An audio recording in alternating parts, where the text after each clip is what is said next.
या कुक्षि विवरे कृत्वा स्वयं रक्षति सर्वतः नमामि जननीं देवीं परां प्रकृतिरूपिणीं कृच्छ्रेण महता देव्या धारितोऽहं यदोदरे तत्प्रसादात् जगद्दृष्टं मातुर्नित्यं नमोऽस्तु ते पृथिव्या यानि तीर्थानि सागरादीनि सर्वतः वसन्ति यत्र तां नौमि मातरं भूतिहेतवे మాతృదేవో భవ. జూలై నెల 2026 సంవత్సరం గోచార ఫలితాలు ఇప్పుడు మనం చెప్పుకోబోతున్నాము. నోటికి ఏదొస్తే అది చెప్పటం ఉండదండి మా దగ్గర. ఏదో లక్షలు వస్తాయి, కోట్లు వస్తాయి, నాది గ్యారంటీ, రాసి పెట్టుకోండి, బల్ల బుద్ధి చెప్తున్నాను, ఇట్లాంటి మాటలు ఏమీ ఉండవండి. శాస్త్రం ఎంతవరకు చెప్పిందో అంతవరకే. మిమ్మల్ని సంతోషపెట్టడం కోసం ఏదో ఒక స్త్రీ మీ జీవితంలో ప్రవేశిస్తుంది, ఇట్లాంటివి ఏమి ఉండవండి. శాస్త్రం అంటే శాస్త్రమే. దానికోసమే మేము ఛానల్ ఓపెన్ చేసింది కూడా. కాబట్టి మీరు సశాస్త్రీయమైనటువంటి ఫలితాలు తెలుసుకోవాలనుకుంటే మా ఛానల్ని మీరు సబ్స్క్రైబ్ చేసుకోండి. ప్రథమంగా మేషరాశి వారికి ఈ జూలై నెలలో గోచారం ఎలా ఉంది తెలుసుకునే ప్రయత్నం చేద్దాము. అది సశాస్త్రీయంగా. మేషరాశి వారికి ద్వితీయ స్థానంలో కుజుని యొక్క సంచారం జరుగుతోంది. ద్వితీయ స్థానంలో కుజుని యొక్క సంచారం శుభ ఫలితములు ఇవ్వజాలదు.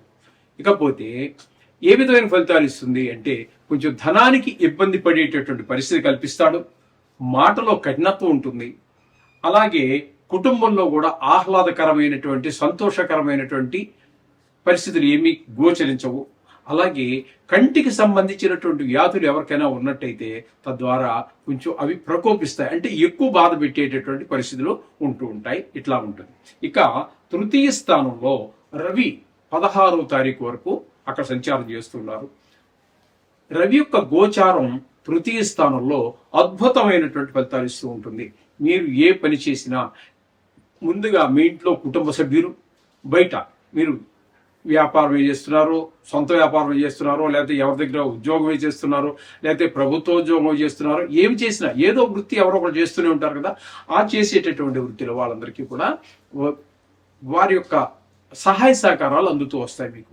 ఇంట్లో వాళ్ళ దగ్గర నుంచి పై వారి దాకా, ఉద్యోగ స్థలం అయితే అక్కడ మీ ఆఫీసర్లు, వ్యాపారం అయినట్టయితే మీ స్థాయి వారు, మీ పై స్థాయి వారు, మీ కింద స్థాయి వారు అందరూ కూడా మీకు సహాయ సహకారాలు అందించేటటువంటి పరిస్థితి 16వ తారీఖు వరకు మాత్రమే రవి యొక్క అనుకూలత ఉన్నది. తదుపరి అదే రవి కర్కాటక సంక్రమణం చెంది అక్కడి నుంచి బయలుదేరి కర్కాటకంలో ప్రవేశిస్తున్నారు. ఈ 4వ స్థానం ఎప్పుడైతే అయిందో 4వ స్థానంలో రవి శుభ ఫలితములను ఇవ్వజాలరు. అక్కడ తల్లిగారి ఆరోగ్య విషయం కానివ్వండి, లేదా విద్య విషయంలో కానివ్వండి, గృహము కానివ్వండి, స్థలము కానివ్వండి, అలాగే మీ స్వభావం, ఇట్లాంటివన్నీ కూడా కొంచెం ఇబ్బందికరమైనటువంటి పరిస్థితులు కల్పిస్తూ ఉంటాడు ఈ రవి, ఈ సూర్య భగవానుడు. ఇకపోతే బుధుని యొక్క సంచారం కూడా తృతీయ స్థానంలో 8వ తారీఖు వరకు జరుగుతుంది. తదుపరి అక్కడి నుంచి బయలుదేరి ఆయన ఒక 8 రోజుల పాటు మళ్ళీ కర్కాటకంలో ప్రవేశిస్తారు. అక్కడి నుండి మళ్ళీ వెనక్కి వెళుతూ ఉన్నారు వక్రగతి అయిపోయిన తర్వాత. అంటే ఇక్కడ బుధుడు మొత్తంగా ఒక 11 రోజులు మాత్రం మీకు తృతీయ స్థానంలో సంచారం చేస్తూ ఉన్నారు. బుధుడు తృతీయ స్థానంలో శుభ ఫలితములను ఇవ్వజాలరు. ఇక 20 రోజులు మాత్రం మనకి బుధుడు మంచి ఫలితాలను 4వ స్థానంలో ఉన్నారు. కాబట్టి ఇదే తల్లి గారి యొక్క ఆరోగ్య విషయం కానివ్వండి, గృహం విషయంలో కానివ్వండి, ఏదైనా రిపేర్ చేయించాలనుకున్నారు చేయించగలుగుతారు, ఏదో కొనాలనుకున్నారు కొనగలుగుతారు, అమ్మాలనుకున్నారు అమ్మగలుగుతారు. ఈ విధంగా భూమి ఇట్లా వాహనాలు, కొంతమంది కొత్త వాహనాలు, కార్లు అవన్నీ షోరూమ్ పెట్టుకుంటారు. కొంతమంది పాతవి కొన్ని వాటిని రిపేర్ చేసి అట్లా వాటిని మళ్ళీ అమ్ముకుంటుంటారు కొంత లాభం వేసుకుని. ఇటువంటి వారికి కొంత అనుకూలమైనటువంటి పరిస్థితి ఈ బుధుడు కల్పిస్తూ ఉంటాడు.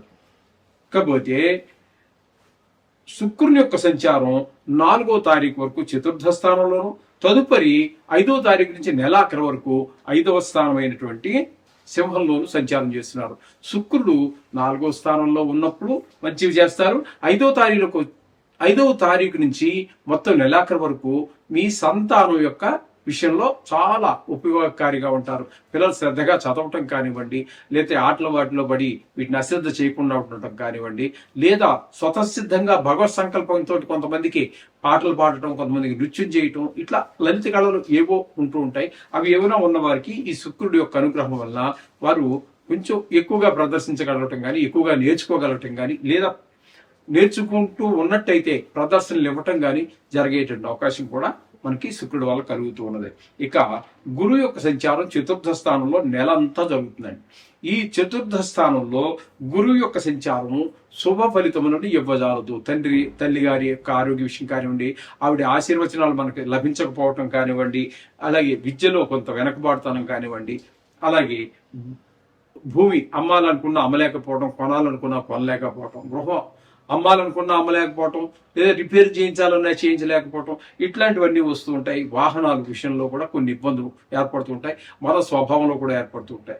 ముఖ్యంగా చెప్పుకోవాల్సింది ఏంటంటే ఈ గురువు 4వ స్థానంలో ఉండటం వల్ల, ఈ 4వ స్థానంలో బుధుడు కూడా చాలా కాలం ఉన్నారు, శుక్రుడు ఒక 4 రోజులు ఉన్నారు, రవి అది ఒక ఫోర్త్ నైట్ అంటే ఒక 15 రోజుల పాటు సుమారుగా అయిన ఉంటున్నారు.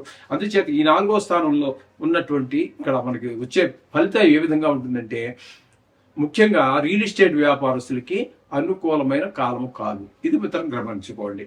ఇక దశమ స్థానంలో, ఏకాదశి స్థానంలో రాహుగ్రహ సంచారం జరుగుతోందండి.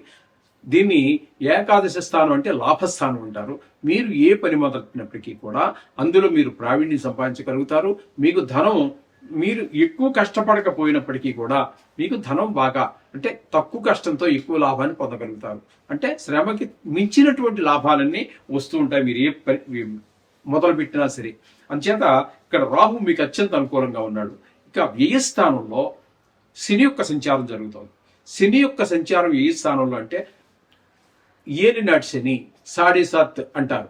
అంచేత ఈ ఏలినాటి శని అనేది వ్యయ స్థానంలో ఉంది కాబట్టి మీరు ఎంత పిసినారితనంగా ఉన్నా ధనం ఖర్చు అయిపోతూనే ఉంటుంది నీళ్ళలాగా.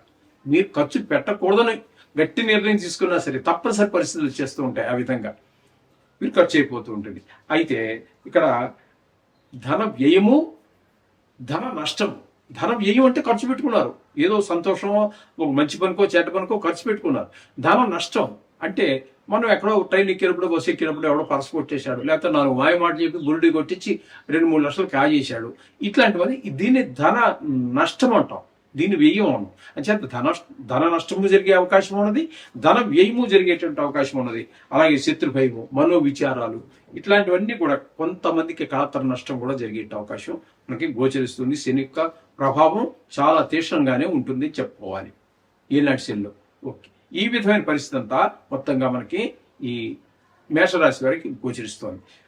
ప్రతి రాశికి కూడా కొన్ని గ్రహాల అనుకూలత, కొన్ని గ్రహాల ప్రతికూలత ఉండనే ఉంటాయి. కాబట్టి ఇక్కడ ముఖ్యంగా వీరికి చెప్పుకోవాలి అన్నట్టయితే శుక్రుడు పూర్తి అనుకూలంగా ఉన్నాడు, రవి పాక్షికంగా అనుకూలంగా ఉన్నారు, బుధుడు కూడా పాక్షికంగా అనుకూలంగా ఉన్నారు, ఇక రాహు పూర్తి అనుకూలంగానే ఉన్నారు. అందుచేత నవగ్రహాలు మనం ఇప్పటి నుంచి 3 సంవత్సరాల నుంచి చెప్పుకుంటూనే ఉంటాము. చాలా రకాలు ఉన్నాయి. ఏదైనా కూడా ఏ దేవుడైనా తప్పించగలడు. ఈ గ్రహాల యొక్క దుష్ట శక్తుల నుంచి, దుష్ట ప్రభావాన్ని తప్పించగలరు. కానీ చుట్టూ తిరిగి వెళ్ళటం ఎందుకు?